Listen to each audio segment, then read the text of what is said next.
এবার অত্যাধুনিক ড্রোন তৈরি করে চমকে দিলেন বাংলাদেশি এক যুবক। যুক্তরাষ্ট্রের আধুনিক ড্রোন প্রযুক্তির আদলে ভিত্তি করে তৈরি করলেন একটি অত্যাধুনিক জিপিএস নির্ভর গোয়েন্দা নজরদারি ড্রোন, এবং সেটিও সম্পূর্ণ দেশীয় উদ্ভাবনে, দেশীয় যন্ত্রাংশে।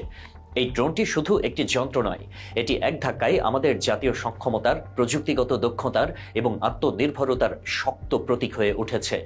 মোবাইল কিংবা ট্রান্সমিটারের মাধ্যমে দূর দূরান্তে নিয়ন্ত্রণযোগ্য এই ড্রোনটিতে রয়েছে দুই ধরনের ক্যামেরা, নাইট ভিশন ও লাইভ ফিড ক্যামেরা।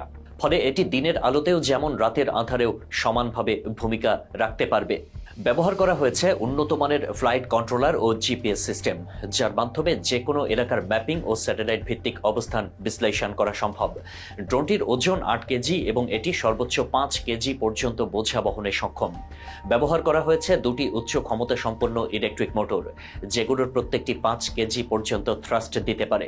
অর্থাৎ একসাথে মোট 10 কেজি পর্যন্ত বাতাস চাপ দিয়ে ড্রোনটিকে স্থিতিশীল রাখে আকাশে। এই উদ্ভাবন কেবল একটি যন্ত্র নির্মাণ নয়, বরং এটি একটি দৃষ্টান্ত, যা দেখিয়ে দিয়েছে সুযোগ দিলে বাংলাদেশের মেধাবী তরুণরাও আন্তর্জাতিক মানের প্রযুক্তি তৈরি করতে পারে।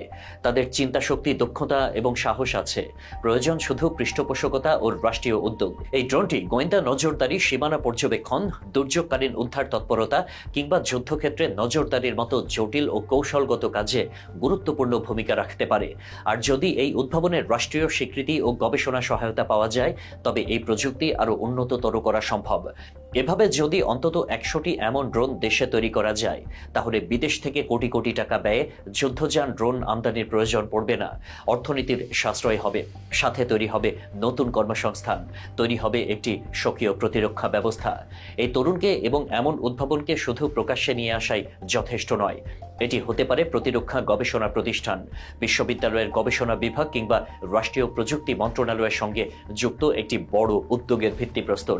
এ ধরনের প্রকল্পকে নিয়মিতভাবে বাজেট বরাদ্দ দিয়ে, সুরক্ষিত ল্যাব সুবিধা দিয়ে, আন্তর্জাতিক গবেষণাগারের সহায়তা এনে দিলে আগামী 10 বছরের মধ্যে বাংলাদেশ একটি আত্মনির্ভরশীল ড্রোন প্রযুক্তি উৎপাদনকারী দেশে পরিণত হতে পারে। জাতীয় আত্মনির্ভরতা কখনো মুখের বলি দিয়ে আসে না, এটি তৈরি হয় সাহসী কিছু মানুষের হাত ধরে, যারা চুপি চুপি ঘরে বসে স্বপ্ন দেখে এবং সেই স্বপ্ন বাস্তবে রূপ দিতে জানে। এমন এক স্বপ্নের কারিগর আজ বাংলাদেশের সেই তরুণ, যার তৈরি ড্রোন এখন আমাদের চোখে স্বপ্ন নয়, বাস্তব।